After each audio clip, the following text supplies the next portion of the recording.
to the Mavs Fans for Life podcast. I am Landon Thomas, joined by my co-host Shahnavaz Makhani. Shahnavaz, the Dallas Mavericks are back. Are they? Are they? That's the question. That is the question. They won 4 out of 5 games, and the only loss is to the best team in NBA history, which they're on pace for, the Oklahoma City Thunder. But the Mavericks did defeat the Clippers, the Nuggets, big game. Heat, big game. Rockets, big game. That stretch by the Mavericks, and also Ryan Nembhard, the savior of the Dallas Mavericks. Ryan Nembhard, the Mavericks finally find the point guard, and it's working so far. And then also we'll be talking about what is the best starting lineup. What is the best starting lineup? We've seen so many, obviously due to health, but what is the best starting lineup for the Dallas Mavericks? And then we'll finish with the schedule. The schedule, the next 10 games are a very important stretch of the season, which will tell if the Mavericks are heading towards a top 5 pick or heading towards the playoffs. So this is a very big stretch for the team. So Shahnavaz, 4 out of 5 games. The Mavericks are trending up right now. What's been your thoughts on that stretch of the Mavs? It's been, I think we talked about this a couple of weeks ago, but ever since, the Mavs collectively got Nico Harrison off their back, you've started to see more of a comfort for the players. You've started to see more of a comfort with the coaching staff, obviously with the fans as well, in the arena. And I think it was just a big weight lifted off everyone's shoulders. The unfortunate part of the whole thing was playing at home. It's not the player's fault. Fans have a right to express how they feel, but being a fan, we've talked about it, being a fan on the court, having to hear the boos and the fire Nico chants and just having that aura hanging over you, you could tell that it was affecting them. And now you're seeing the Mavericks really start to play more team basketball. You're starting to see Cooper Flagg grow into kind of his role now that he's playing, in his primary position of, at forward. Yeah. And of course the return of Anthony Davis, after a month out with an injury, he's been a big factor into why the Mavericks are kind of on this mini hot streak, if you will. Defensively, the Mavs are 7th in defensive rating. Talk about all you want, whatever the vision was, but the defense has been great for this team. The length and the size that they have. We've seen 80 at the 5 now with the Dereck Lively injury, and that's kind of where we've said this team would be the best at, is if he's at the 5 and you kind of put everyone around him, and you're starting to see what that looks like. Mm-hmm. Obviously the inclusion of Ryan Nembhard, which we'll get to, into the starting lineup, having that true facilitator, a guy who can, really see the court, see the vision, get the ball and, into the hands of the playmakers and let them do what they need to do. It's been a collective kind of effort, from everything across the board. It's kind of everything's starting to click for this team, it feels like. Yeah. And it lends to kind of a really interesting path forward now as you get into December, into next year, and the trade rumors start coming up as you get closer to the trade deadline. It's going to be a decision that this team has to make, with the way that they're playing right now in this upcoming stretch that they've got.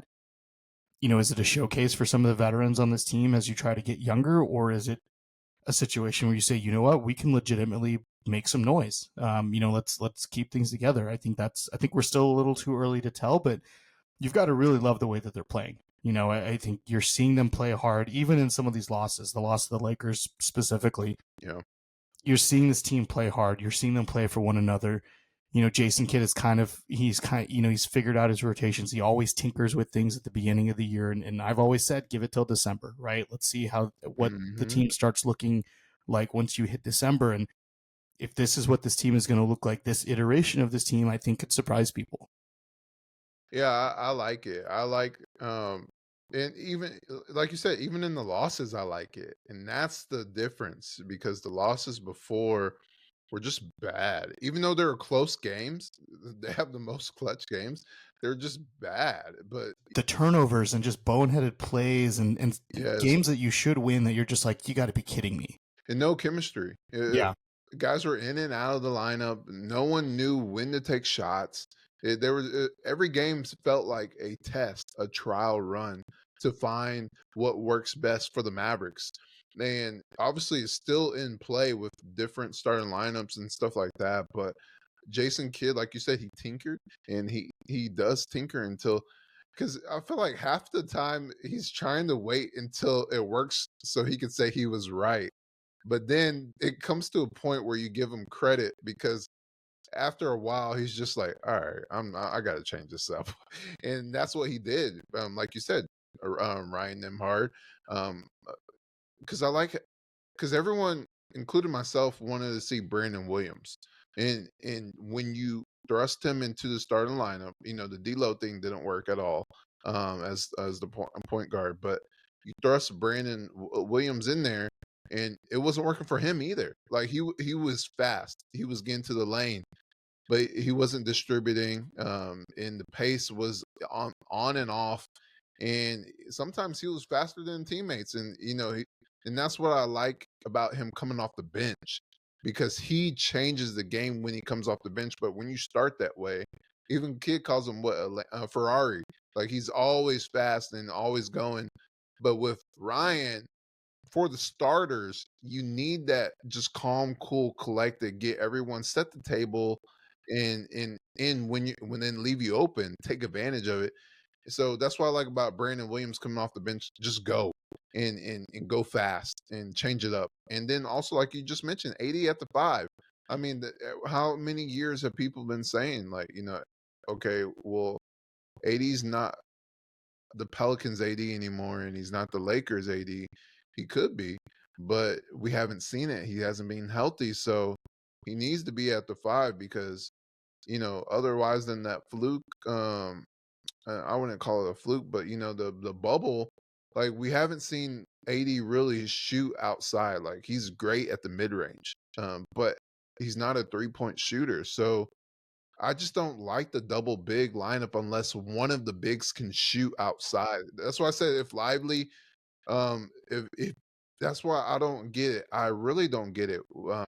Obviously, I hope Lively's okay. We'll talk about it in a bit, but I really don't get, because this whole offseason was the time to grind on the 3-point shooting.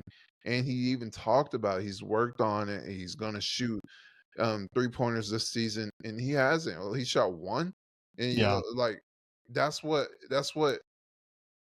turns me off of the double big, because when you look at double bigs who won, and you look at double bigs who are winning, they have one guy who can shoot outside, and that's what I didn't like, and that's why I like, even though it's health, I like 80 at the five. It just works because then you have three guys who are very versatile.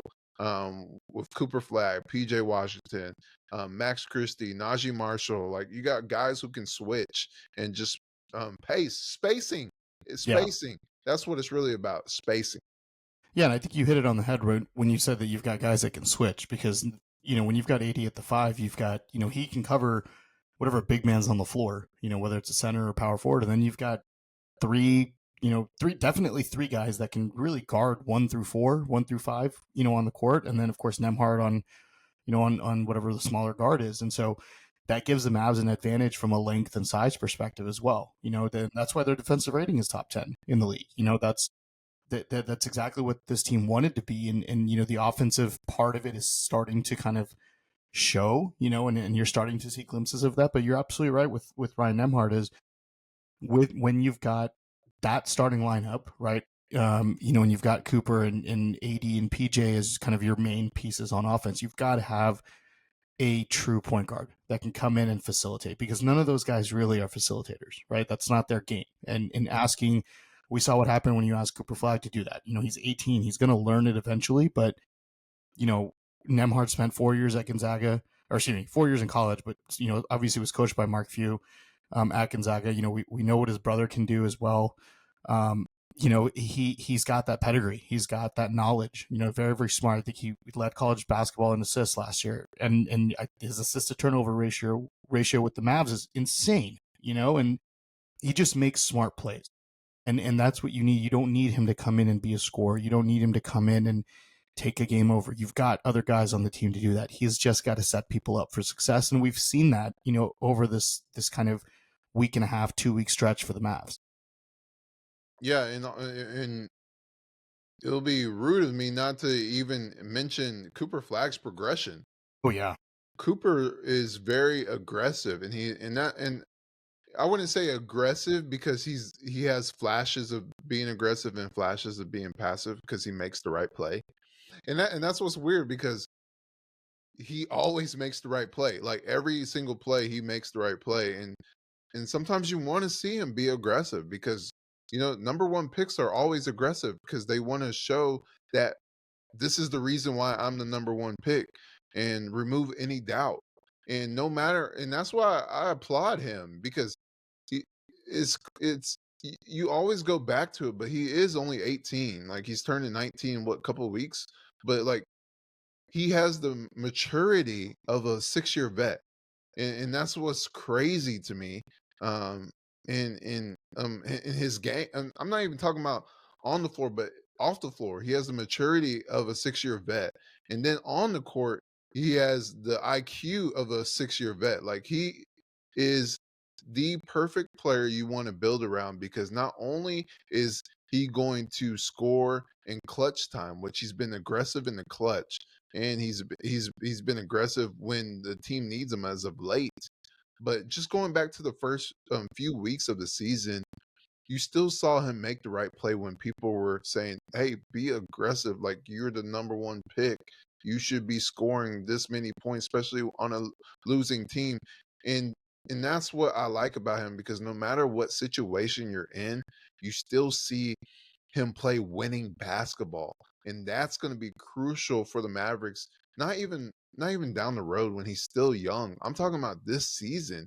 If like we'll get to the schedule, but if you're going to make a run for the play-in and playoffs, I mean they're what half a game from the play-in, but if you're going to make a run for the playoffs, you want to see him thrive with a healthy team, and that's what is good to see because he's doing these things when AD was out. Kyrie he hasn't played yet, so like he's doing these things where people are in and out of the lineup when you should be thinking, hey, he's gonna get up 20, 25 shots a game, but he does it when he's supposed to. And sometimes kid will get on him saying, hey, you're being a little too passive, even though it's the right play. Yeah. Go downhill and go get a bucket. Yeah, and I think he's realizing kind of where his game fits, in the NBA. I think it took, a month or so, but I think he his left-handed game I think is Yes. outstanding already. Mm, And it's the way he can take people off the dribble and go to that left hand yeah. is something that very few people at his age can do. And defensively, I mean, you see the intensity he plays with. You see, his calling card was defense. Yep. If he really is, when you look at it, really the only part of his game that's lacking is his outside shot. I 3-point mean, shoot. Yeah. free throw shooting, he's been phenomenal. Defensively, he's been great. Efficiency wise, he's been great. Doesn't turn the ball over very much. I mean, when this kid gets a 3-point shot, and to your point, he's not going to be 19 for what, another week, 2 weeks. When this kid can develop a 3-point shot, I mean, the league's got to watch out because Yeah. he's really got a very, very well-rounded game. He may never be a scoring champion. He may never lead the league in scoring. He may never lead the team in scoring, but he's going to make the right plays. He's going to be your anchor defensively, and he's going to be efficient, and he's going to play within himself and play the game that he knows how to play. We kind of saw at the beginning of the year, he was taking a lot of outside shots and a lot of outside threes. Now he's getting to his spot on the low block. He's running on the fast break. He's, going up for dunks against other players. He's getting chased down blocks. I mean, he's doing all the little things that are required for a team to win, and to have that maturity from an 18-year-old is unbelievable. Yeah, it is. And he also has a thumb sprain. Like Yeah, that's that's right. what's crazy. Like, and I'm glad you mentioned his left hand. Like his finishing ability is really nice. And that's against bigs too. Like Yeah. not only he has athleticism, but just the floaters, the soft mid range, the fadeaways.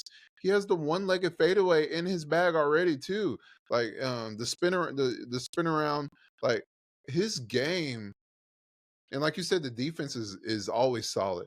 Defense is always solid. That's his calling card. I can see him be all defense, and like you said, he's not going to be the highest scoring. He could be in as he gets older, but his all around game is so nice. And like you said, when he gets that 3-point shot, sky's the limit. Like he won't have a flaw. And that's the beauty of his game is the shot looks good. His shot form from the outside looks good. Like he's already a good mid-range guy, but the 3 points look good too, especially the pull-ups. It's weird because the pull-ups are better than the catch and shoot. Yeah, it's a And that's rhythm shot, right? It's yeah. he's kind of in rhythm, and I think for players that young, it's a little bit easier. Mm. And I think, when I look at his game, it's hard to compare. Yeah, you could say he doesn't compare to anyone. He's Cooper Flag. But just the all around game, when you look at his bag, and he's gonna get better. But just he can take you off the dribble. He's athletic as hell. And he got the mid range, he got the post up, he has the spin move. Like he has a lot of things in his craft, and his game is very smooth. I look at him and I see Kawhi. I see a young Kawhi Leonard just from Yeah. the tenacity and the efficiency. And Kawhi Well, yeah, obviously that's true. Efficiency, yeah. efficiency, yeah. And I think Kawhi had a really good mid range shot. When he was with the Spurs, as he was kind of getting into his role. He played within himself. When he was on the Spurs team with guys like Duncan and Ginobili and Parker, and so I kind of see that as like Cooper Flag is that that young kid on a team full of veterans. Guys that have won titles before. Obviously, the Mavs aren't as good as the those Spurs teams were, but Yeah. the similarities there from a player kind of comparison to me. That's what I see right now. But look, like we said, sky's the limit for this kid. I mean, and Yeah, it it's is. really cool that he's a Mav, and we get to watch this, on a night in, night out basis. Get to watch him grow and kind of enhance his game, which is just going to make the Mavericks better every single time he steps on the court. Yeah, and no one's perfect. Like there's like you mentioned, the 3-point shooting needs to get better. Um his not decision making, but knowing when to be aggressive needs to get better, and it's getting better. And then also when you look at the playmaking could be a little better on distributing. Like he's an average distributor. Well, he's 18, but like it could get better. So there's a lot of guys when you think about Kawhi. I also think Jason Tatum. I see Jason Tatum in him as well. A very and I'm thinking offensively. Um, Pascal Siakam, Mm-hmm. that type It's a of good one. player. I see him. There's so many guys that you can compare him to. Obviously, he's going to be his own player, but his game is really smooth. PJ came back. That's good to see. He's always bringing the intensity, and I like that. I really like this last game with PJ coming back because when before he was out with the ankle sprain, you really saw PJ being aggressive and pretty much being the number one option for this team. And now that he sees the team winning and he sees Cooper developing and getting better every single game, um, he's letting the game come to him. And I think that hasn't been highlighted as much, but I think there's a difference of that last game against the Rockets versus the games before the injury, because the injury, he was taking like all the shots in the first quarter. And now he was letting the game come to AD get his spots, Cooper get his spots, Ryan and Najee, then him. And like, it makes the game really fun where everybody is equally invested in, hey, wherever the shots will come, they will come, but we're just trying to win. Yeah, and I think a lot of that has to do with AD and coming back and Nembhard being in the lineup. I think it all, like we've Oh, talked yeah. about, it makes everything more cohesive. When you've got everyone kind of playing in the right spot. We've talked about it over the years of people playing out of their comfort zone, right, and kind of quote unquote out of position, and how that affects them on the court. And you're seeing when these players are kind of set in their roles and doing what they know, playing the way that they know how to play and playing their role that they're kind of meant for. Yeah. You can see the fluidity, and you can see how the game, everything kind of balances out. And I think you're seeing that, with the Mavs, as you've got AD at the 5 and them, a true point guard, that's kind of leading the way for the team. So Shahnavaz, Ryan Nembhard, we talked about him a little bit. This is a movie in the making, right? Sign that man. I mean, undrafted two-way. Who knows what went on behind the scenes when you start getting in the second round? You know, some people like to choose where they're gonna go. Some people just like to get drafted, hear their name, and they'll figure it out. Who knows with Ryan? But there's one thing for sure is Dallas is the right place for him. Even his brother said that as well. You know, just with them needing a point guard and they didn't have many on the roster. Then when he gets his chance, even all the way back to training camp, summer league, like he is a point guard, and the Mavericks needed a point guard, so it's like a match made in heaven. Um, you know, when you look at his size, that's probably the only thing that scared away NBA GMs. But like his game speaks for himself. Like the size does not matter when he's hooping like that.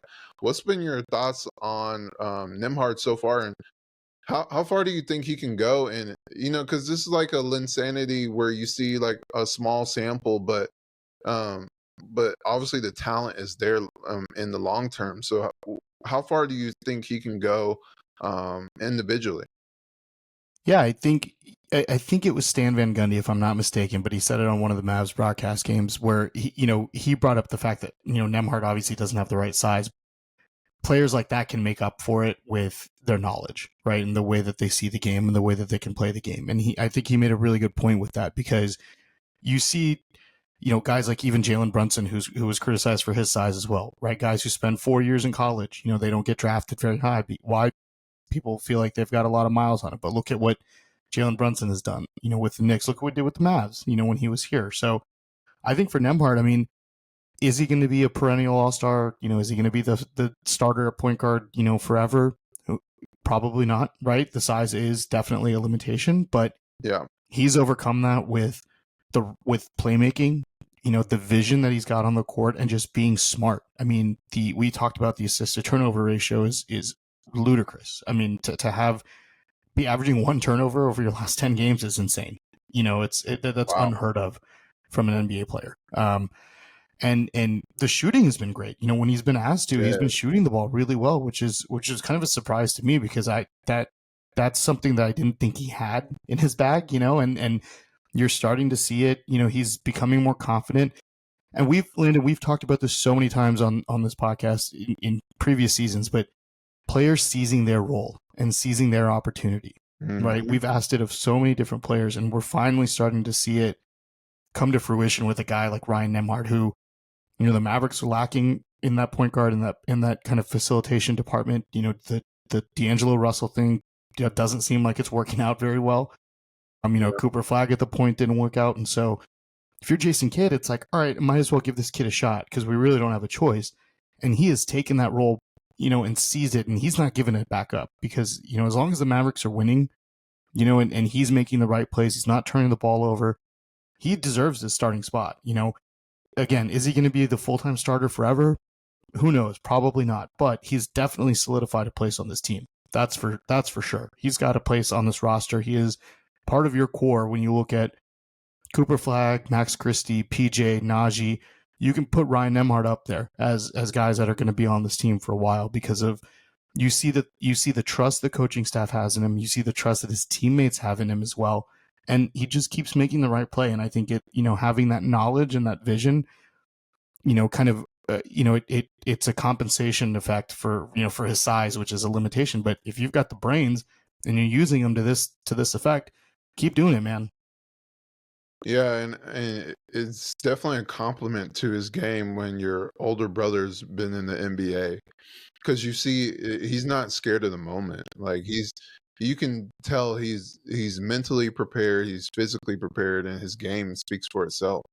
And he says all the right things, and it's not just a copy and paste. Like he's really just being himself. He's just like his brother, and his game is really well. Like obviously this is a small sample size, but I see this being like his game in a smaller version when Kyrie comes back. But I see this being really his game, and he's not afraid of the moment. And I like that you said his scoring as well, because he's been a playmaker, and no one saw this offense from him coming into the NBA. They knew he was the best passer in college. Mm-hmm. Obviously, the stats said it, the eye test said it, and we saw it in the training camp and ever since then. But the scoring is very good. The efficiency, especially the threes, the mid range, like he's like shooting what in the 60s for his field goal percentage. He's That's shooting crazy. 57.7% from the field and That's crazy. 57.7% from three. He hasn't had a game where he shot less than 40% from three. And that tells me that he's taking the right shots and he's prepared. He's taking advantage of his moment, like you said, seizing the opportunity.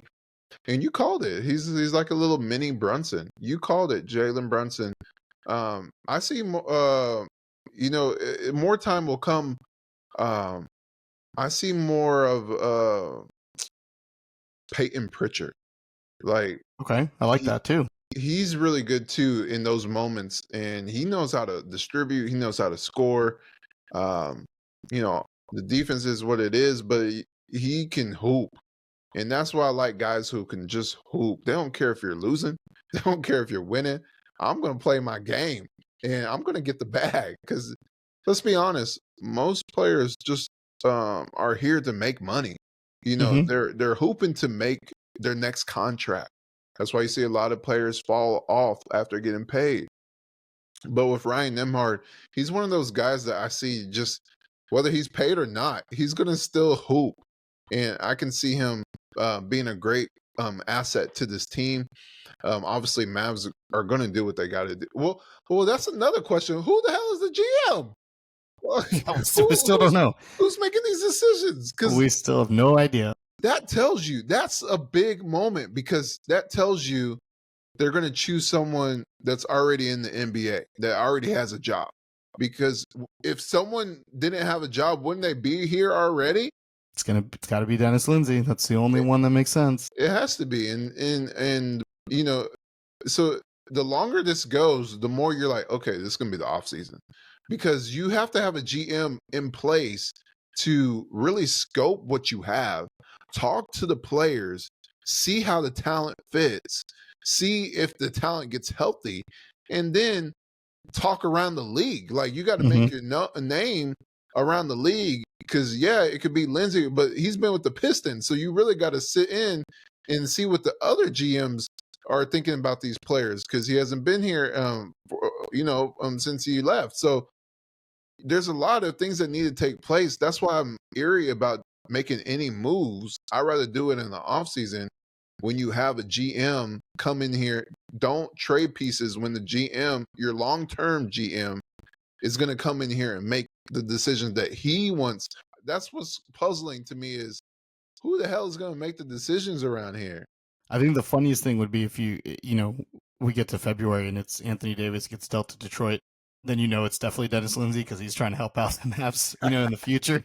Yeah, that's kind of the funny thing. But the writing's on the wall there. Yeah, there you go. I think the interesting part of the Nembhard thing is if the Mavs are don't have the ability to sign him right now, right? Because of their I think they're above the second apron, and so we're gonna have to wait till January to see kind of what that looks like.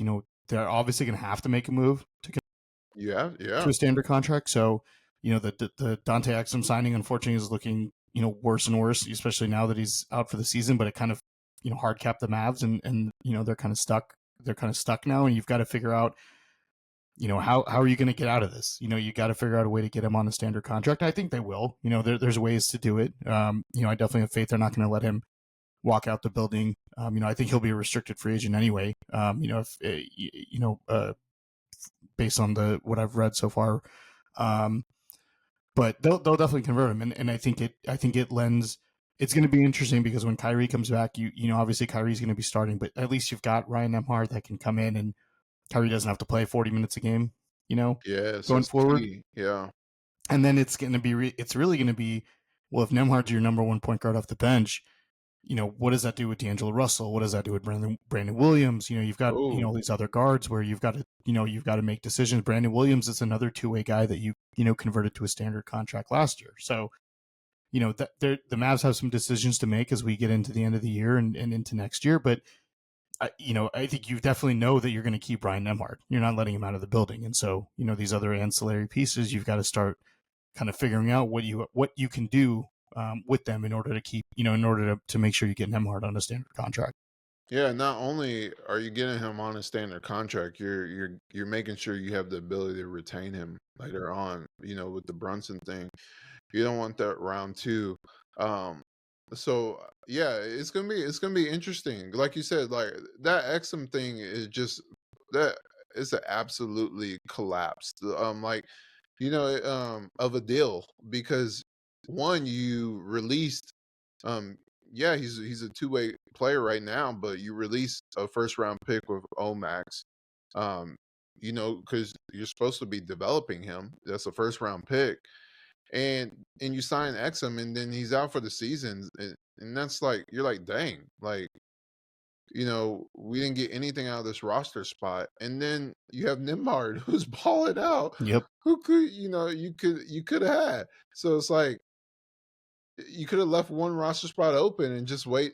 If Exum was hurt, you could have just if he got better over months, you could have signed him during the season. Like you could have left that roster spot open and just waited, and then you would have said, "Oh, well, we'll just give it to Nembhard. We don't even have to sign Exum." So, Yeah, and but he didn't have any interest around the league anyway. It was either coming back to the Mavs or going yeah, overseas again. So it wasn't like there were teams clamoring for a Dante Exum signing.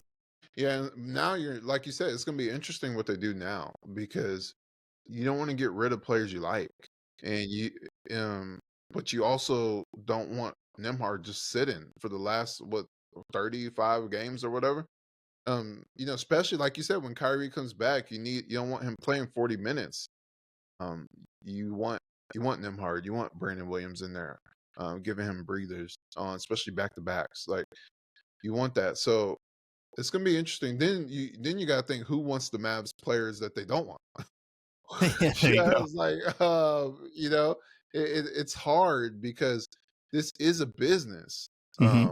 And that's what people really don't get a lot of the times is you can't get invested into the players as much as you want to because they could get traded the next year or they could leave the next year. So you know but I'm just trying to think on the team, if we're just thinking out loud, you know who's going to want to take Jaden Hardy, who's the one going to take Caleb Martin, like those type of players.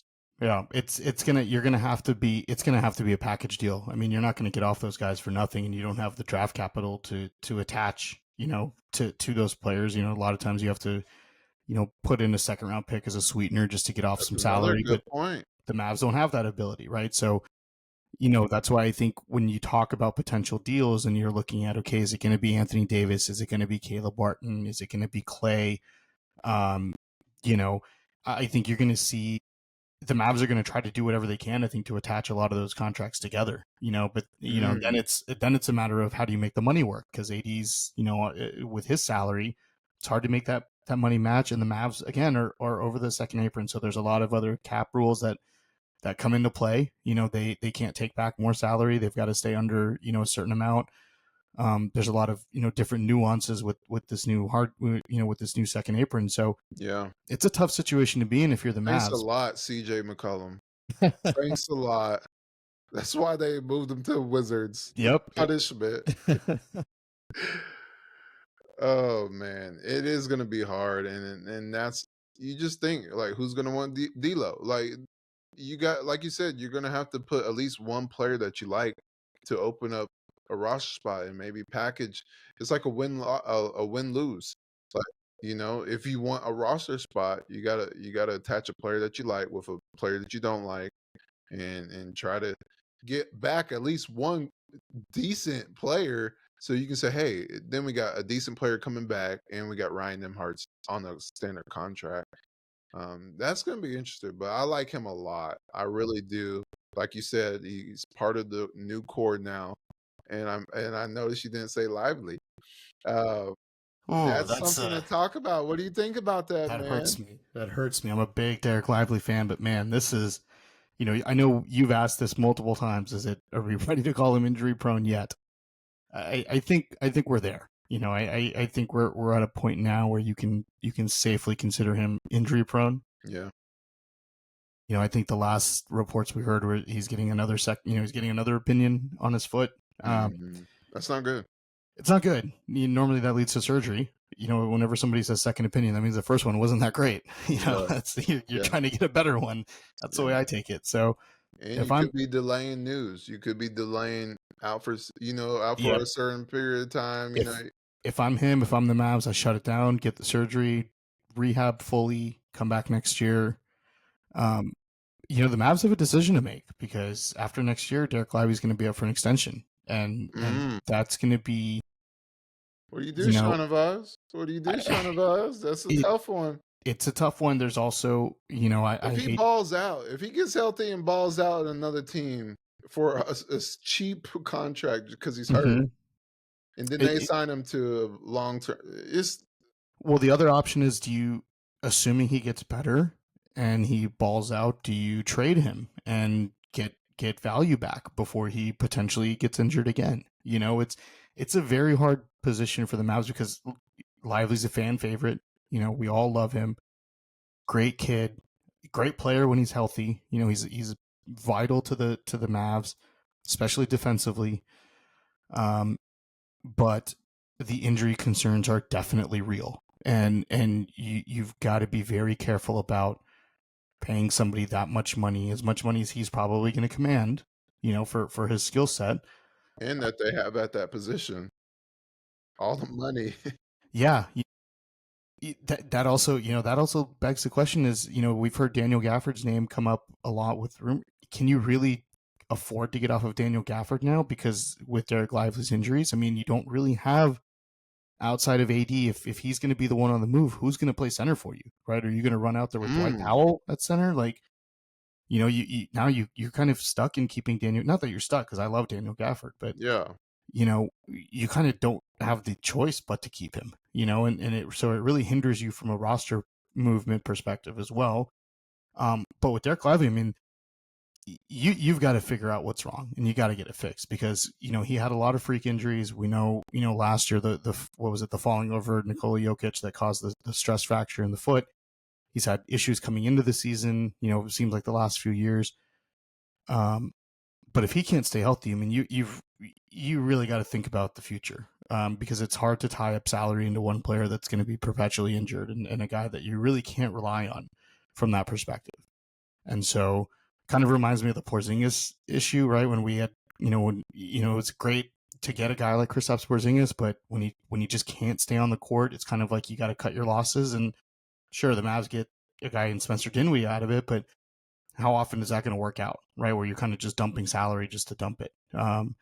And so it's a tough situation because I love Dereck Lively, but at this point he is injury prone, and so now you've really got to think about what the best long term solution is for him as a player and as a person, but also for this franchise moving forward. yeah. It's very sad that he's having this this just lack of luck, because it's just every season something happens, and as he gets older, you're like you're expecting something to happen, and that's when it's time to say it's injury prone. Or like that's what I was gonna say. You took the words out of my mouth. Porzingis. It reminded me of Porzingis, where the talent is there, and it's sad to say, the impact is even more because he's way younger. He's a kid. He's like 21, and he shouldn't be having all these injuries. Like this is the best shape you're ever gonna be in your life. At least for me. I You and me mean, both, my friend. those were the good days. But my goodness, it's just one of those things that you kind of have to take it day by day. But if I'm the Mavericks and I'm Lively, I'm going to the best doctor in the world, not just Texas. I'm going to the best doctor Yeah, in the world because this is not, you haven't even reached your second contract. That's the biggest contract that really changes your life. A rookie deal is a life changer, but the second contract is generational wealth. And that's what's sad to see when players don't reach Well, he's still young and he's still going through it, but when he he's on the trajectory to not reach hi- his talent, his potential. Like, can you imagine the first year being Hmm. his best year? That's and do you know what the funny thing is? I think you hit the nail on the head, and you said it's unlucky because he didn't have injury. I mean, he didn't play the full season at Duke, but there weren't concerns about injuries coming out of Yeah, college. And his rookie year with the Mavs was unbelievable. I remember that first game against he played against Wemby, and it was like, holy crap, like this guy's good. You he had know, the best. He had the better game. yeah, it was like unbelievable, and all the lobs he would catch, and just the defensive ability he has, especially the offensive rebounding that the Mavs sorely need. But it's so unlucky because it's like every 6 weeks it's another injury, and it's another injury that whether it's the old training staff that just misdiagnosed him, or whatever the case may be. It seems like whatever the issue is with that foot has not gotten fully solved, right? It hasn't fully healed over however long he's been out over the last few years. And so, to your point, you got to find the best doctor, and you got to fix this now, because whenever he comes back, whether it's this year or next year, he's got a very short window to prove that he can stay healthy and get that second Mhm. contract from this team. Yeah, and you want to see him succeed, especially just personally. I've gone through what he's been through, and he's a great dude, and you want to see him persevere and thrive and reach that potential. The talent is there. It's not potential. He's already talented. Um, but yet, like you said, it's a tough deal. It's a tough deal, man. I really don't know. I really don't know, and that's why you need a GM. It- Like, all you just mentioned, all these things, obstacles and opportunities, with the talent on this team, and some of the pieces that you want to see if there's better fits elsewhere, but you really need a decision maker to come in there and make decisions, because yeah, you can say the guys that are in place, are very well, equipped to be the interim. They've been really good at their roles, Mm-hmm. but you need a guy who's in charge, and you need a guy who's going to step in where he's in charge, not a collection of guys. You need one guy who's going to be in charge in a positive way. um, and I think they need to make that decision soon. If that guy is Lindsay, or in the NBA where you can't get him right now, um, first day of the offseason, you better pay whatever you want, whatever they want. And that's what's tough, because I'm saying this in a way where you got to have a guy now. Like, I'm sorry, but who's even making the calls? Like, you can't do it. That's why I don't get the tag team. Like, at least have Yeah. one guy. Like, either put Riccardi, or put Finley. Like, put one guy at least, because now it's like, what if one of them doesn't like a trade, and then the other one likes the trade? Like, I don't get it. Yeah, it's a weird situation. I mean, it's very rare that you see teams fire. It happens in the NFL all the time where teams will fire their GMs, mid-season, but very rarely happens in the NBA. I can't remember the last time a GM has been fired in In season. season, yeah. Um, and a lot of times, really, it feels like the last few GMs that, guys like Bob Myers and guys like, Danny Ainge and stuff, they kind of retire and then come back, or, Brad Stevens, former coach, and then moves into the front office, things like that. You don't really see, you know, seasoned GMs move teams, right after a stint with another team. They spend years and years and years with an organization. And so it's definitely unprecedented. But I think for Dumont the Mavs ownership group and the front office, I think having Finley and Riccardi there is kind of a way to hedge against a power trip. Very much. Especially with what this team just went through with Nico Harrison. Yeah. So I think it's kind of a way to say, okay, we're gonna have two heads that are gonna collectively kind of agree on things. Each person's got wields the same amount of power. Not one person is gonna say I'm making all the decisions over somebody else. And I think that's also why Patrick Dumont brought Mark Cuban back in the fold, right? Because it's somebody who's been there. Cuban was the de facto GM. Say what you will about Donnie Nelson, but nothing got done without Cuban sign off, right? So having Mark Cuban back in the fold is kind of like that other voice in Patrick Dumont's ear saying, hey, this is a good idea. This is a bad idea. Here's why. And he's lobbying for Dennis Lindsey. I don't know the inner workings of how that works, if he's going to move, mid-season, to the Mavs, or if they have to wait till after the season. I know we've talked about what that looks like, but to your point, it makes things difficult because it's, we're getting closer to trade season, and it's like, who's making that decision, right? Is that, if you're Dennis Lindsey, do you want the Mavs to make a deal before you come in here, or do you think you can make a better deal? Like, it's kind of it's a really tough situation for the team to be in this, to be, this current predicament that they're in. But you know what? They dug this grave themselves, right? So you got to pull yourself out somehow. I think getting a GM is number one priority, but I think you have to take these off, whatever offers come in over the next few months. If there's something that's just, that you're not going to potentially get it over the summer, you've got to seriously consider it, because you never know, right, Landon? We've seen players get hurt at the end of the year. We see players get hurt in training camp. We see them get hurt, outside of basketball activities. So you can't really hope that people, players are going to stay healthy. You've got to, if something comes along that's just too good to pass up, Finley, Riccardi, Dumont, and Mark Cuban really have to put their heads together and say, you know what, we've got to jump at this right now. It may not happen, right? But it's definitely a tough situation. I agree with you on that. That's why they need a GM. This ain't the Avengers. Yeah. This ain't the Avengers. Like, should we send applications over to Dumont? You and I can be co-GM. How about that? I mean, I got 8 years experience on 2K and franchise mode. There you go. I can pull some strings here. Yeah, there you go. Pull some transaction history. Let's send that over. Yeah, I'll be out faster than Nico, man. I'll be fire landing in the arena. So Shahnavaz, so let us talk about the team that is there now. When that's the craziest part, is we haven't even seen this team healthy. Yeah. So I mean, that's another option. Yeah. Just see how this season goes, and then make your moves in the offseason.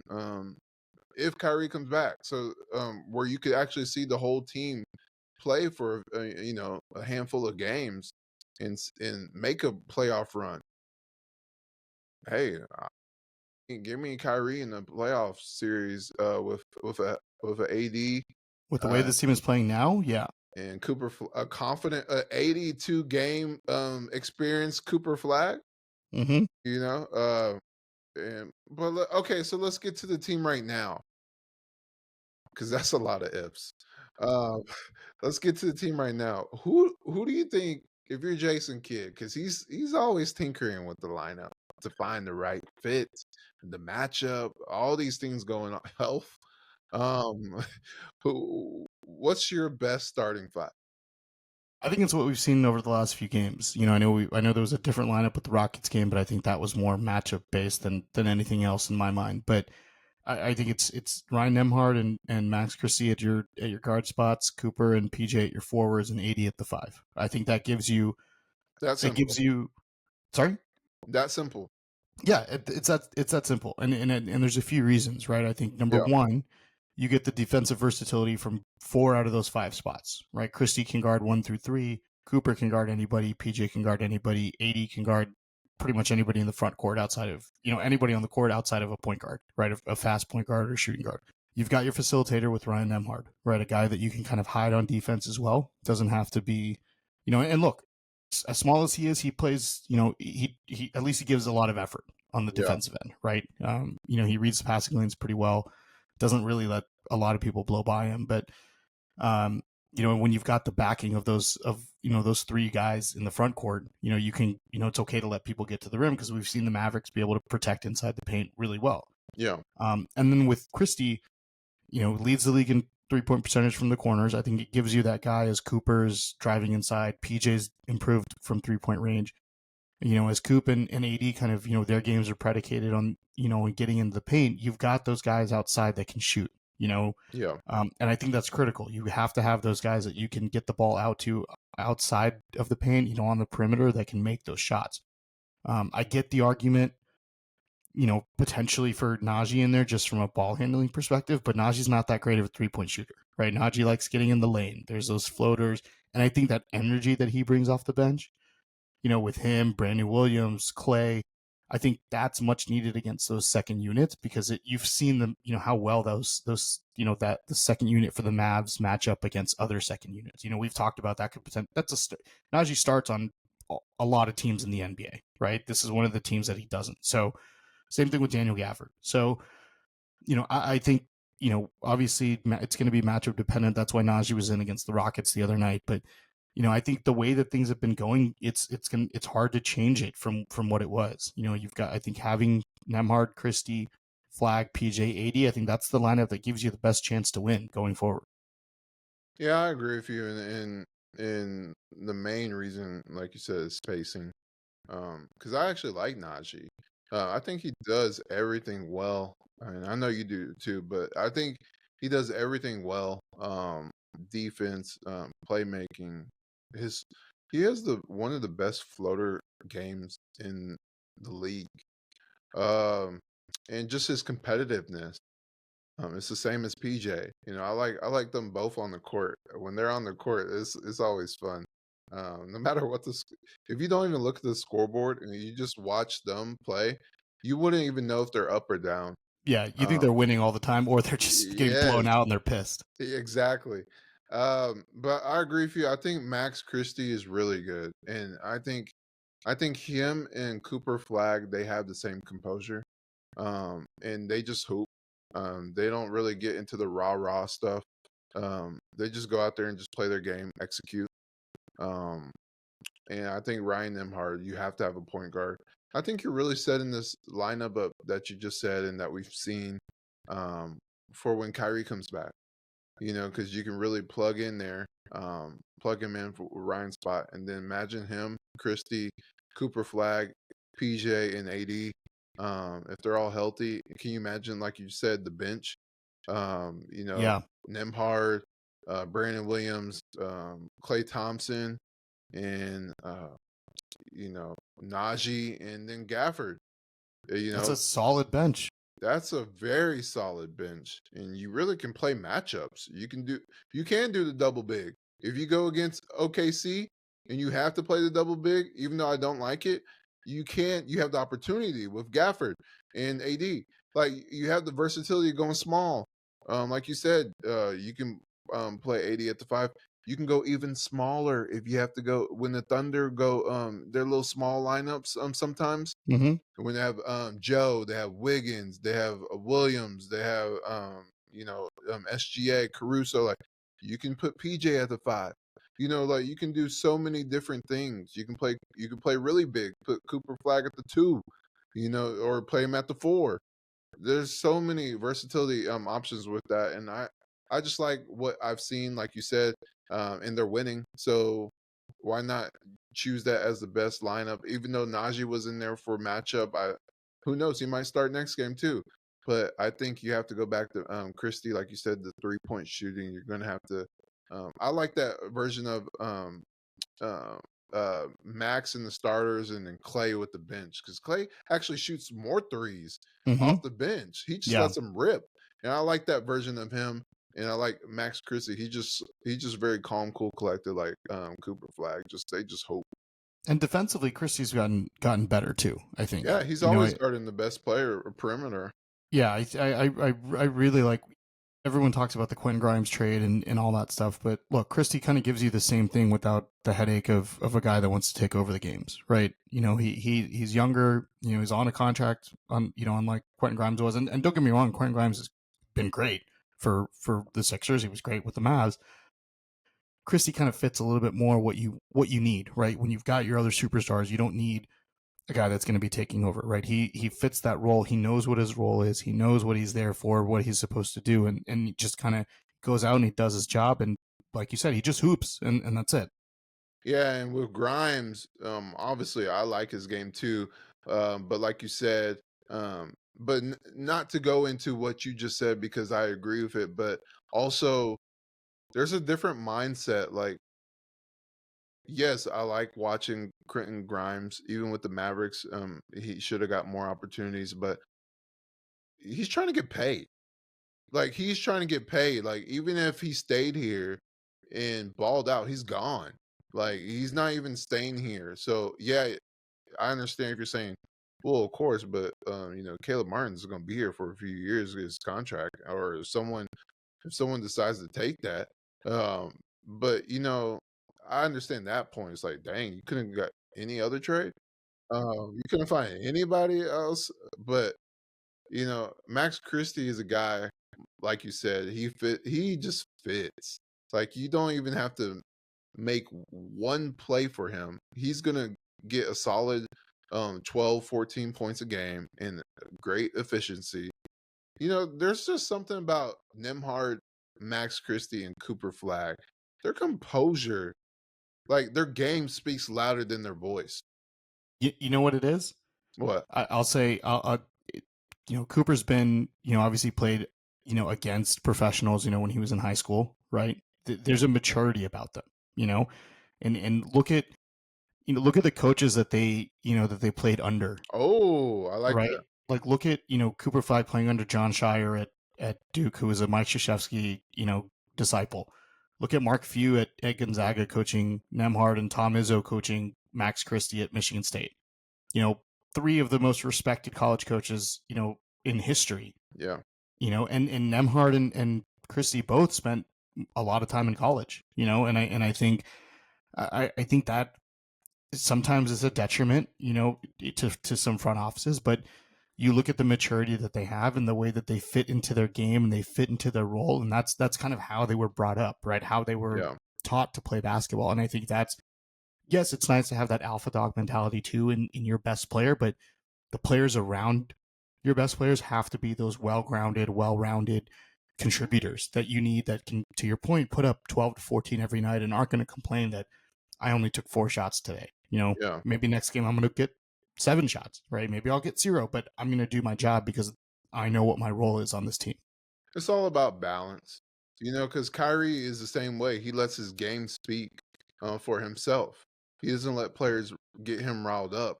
He'll go back and forth with you with some buckets, but he lets his game speak. Like it's his craft, and that's okay. Like you said, there's balance, and that's why you have guys like Najee, guys like PJ, that can do the rah rah stuff. They can hoop too, but they'll if a scuffle's around, they'll be right in front of it. Oh yeah. You don't have to worry about who's going to be protecting players on the Mavs. That's what you want, though. You got to have those dogs on your team too. Here's a balance. So, Shahnavaz, the next 10 games, this is the most important stretch of the season if the Mavericks want to make the playoffs. I know there's a lot of team tank. I know there's a lot of team playoffs. I know there's a lot of team trades. But if the Mavs want to make the playoffs, this stretch is the most important. What is the next 10 games, and what's your thoughts on this stretch? Yeah, so Mavericks they play Thursday. I'm sorry. Friday. They play Friday. They play Friday. This is the NBA Cup finals week, I guess, if you want to call it that. Yeah. But the Mavs, this is a very, especially the next 5 games, I would say, are against lesser opponents outside of one. Let's say the next 4 out of the next 5 games. You've got the Nets, the Jazz, the Pistons, obviously, who are really good. Yeah.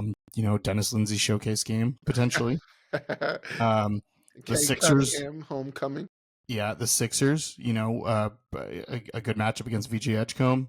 You've got the Pelicans, who are free falling, one of the worst teams, if not the worst team in basketball right now. Then you've got the Nuggets again. You've got this Western Conference slate where you play the Nuggets, the Warriors, the Kings, and the Blazers in a span of, 5 days. So, a lot of teams that are kind of bottom feeding, a lot of teams that are team tank that are, hoping to get it, get a lottery position, a lot of teams that were in the lottery last year, over the next stretch. We've seen the Mavs beat the Nuggets already. The Warriors obviously haven't been playing as well as I think they would like to be.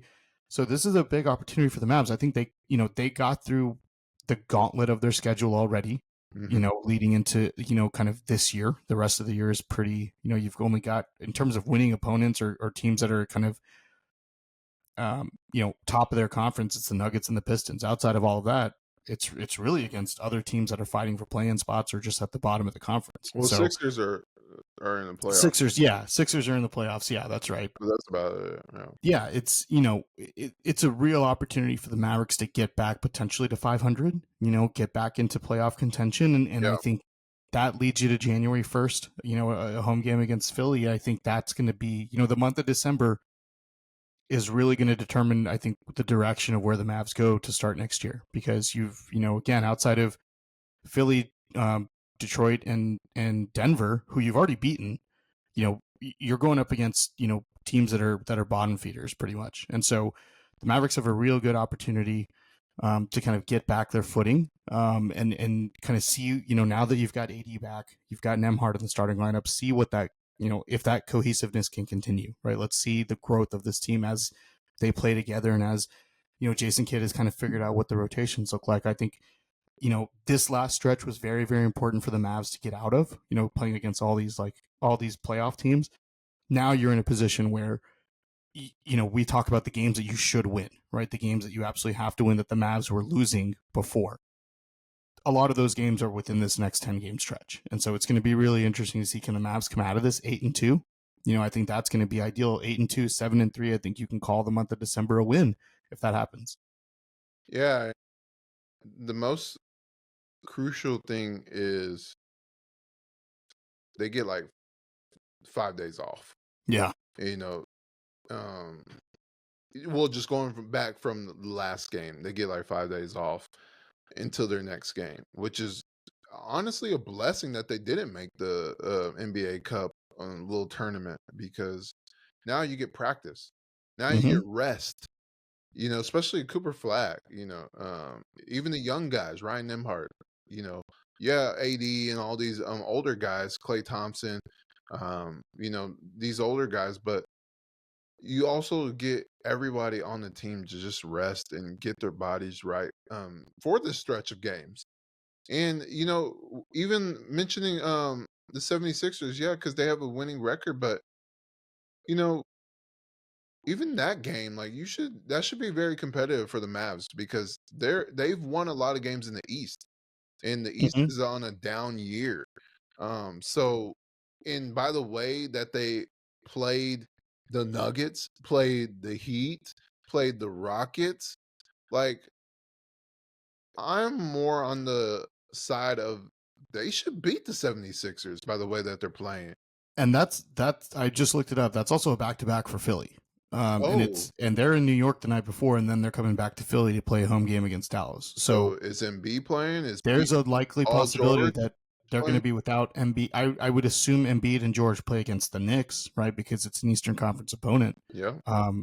So there's a very likely possibility that the Sixers are going to be without two of their three best players. You've still got to worry about obviously Tyrese Maxey and VJ Edgecombe, but Maxey is hoping.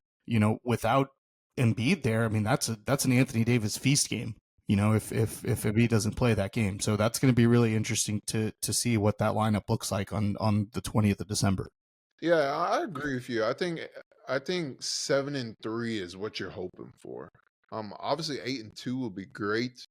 Because there's also the Warriors in there. They're always hit or miss against the Mavs. The Kings, they always, for some reason, like you can't look over the Kings against when the Mavs play. The Blazers, we saw what happened last year. Every time we play the Blazers, it's like ridiculous for some reason. Yeah, and that was a good game when they're here. Yeah, I think 7-3 is what you want, because now they're 9-16, 7-3. You get to 16 and 19, and you're right there. Especially playing, you're already right there. So the 7 and 8 seed, do whatever you can not be the 8 seed if you're going for playoffs. I mean, that do whatever you can, because the Thunder. I mean, you had your moment against the Thunder, but now they got the pieces. Yeah, there's no point in getting the 8 seed. No, they're on a roll, and even when SGA doesn't play, they're still good. They just have the chemistry. They know it's one thing to have talent, but to have talent and chemistry where every single player. I think Jason Kidd said that when the Mavericks were really winning a couple years ago, That's when he knows true success, when every single player on the team knows their role, Yeah, and and the Thunder do. and AJ Mitchell might win. I mean, the way he's playing, he may win Sixth Man of the Year coming off the bench for the Thunder. I mean, that team, And his and they've agent got needs to get fired. yeah, His agent needs to get fired. and they've got the Clippers first round pick next year, which is unprotected, which is insane because they're just going to add another lottery pick to this. And they also have the Jazz, which is top 8 protected. Or they go out and get Giannis. I mean, who You have to who at knows? some point make a big trade because Can't just keep drafting players in the top 5, and where are you going to play them? yeah, they already have first round picks that haven't played. Like the point guard, what's his name, Toppin? Uh, uh, No, Topic. Was yeah, it Nikola Topic? Whoever the kid they drafted last year, the year yes. before. Oshman Jang just started playing. Oshman Jang started playing, and then Sorber. They just Sorber's out for the number year. 15 pick. Yep. So like, and you might get 3 picks next year. Like, Like, I what are mean, you that supposed does to make do? sense when you have 3 guys who are paid that much. You got to have some guys on rookie deals. Why not have talented first round picks on rookie deals just coming in every 2 years, and then you replace them when their contract's up. I mean, smart. It's Sam Presti, man.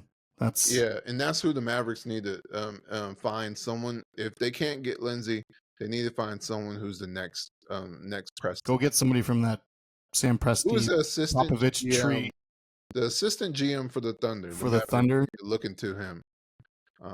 That's what they need to do. But Let's see who is there. Got Sam Presti, Jesse Gould, Rob Hennigan. that guy. Are your two Needs to have an interview.